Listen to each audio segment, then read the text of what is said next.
Good morning. Good morning. Good morning. Morning. Made my mama juice. Made my husband's lunch. Some people wonder maybe why I make my husband's lunch every day. I do it because it is something that adds value to his day, is an act of service I can do, and it's so easy, you guys. So I love doing that. I want to talk to you about filling your cup. So my grandma last night, I went to this worship service last night at my church. Oh, so good. It's our second one we've done like this. And if you go to Mountain View and you were there, you know what I'm talking about. But it is such a, the way they have set it up is so intimate and beautiful and lovely and free to worship. And I'm grateful and I'm thankful and I'm happy that I went.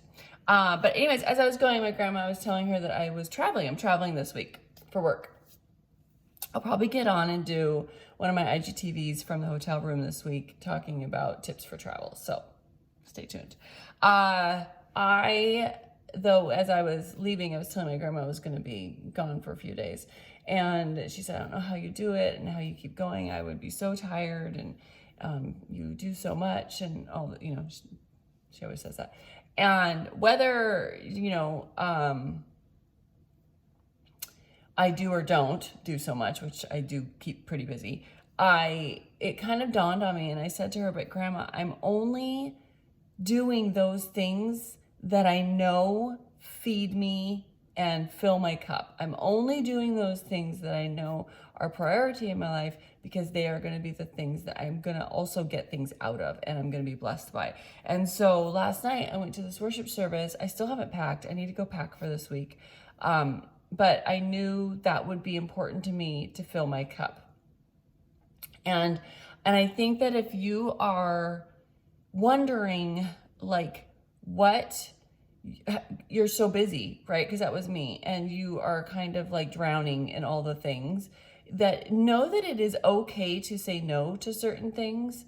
And at first it's awkward and uncomfortable maybe for that other person or for that group that you've been doing things with or whatever.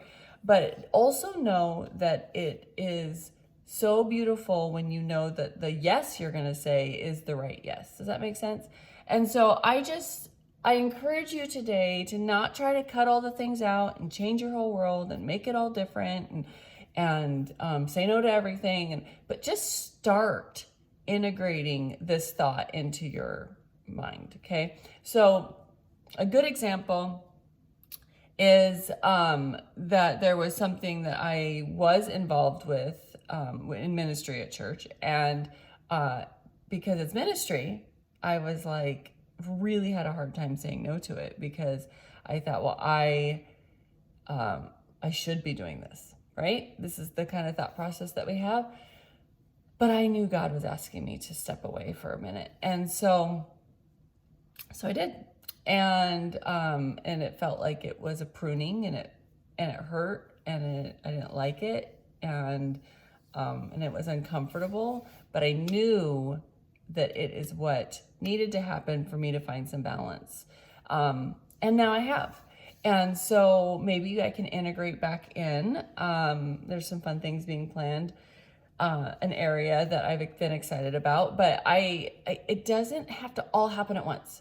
You can just kind of, listen for the promptings of what you should and shouldn't say yes to. So that is all.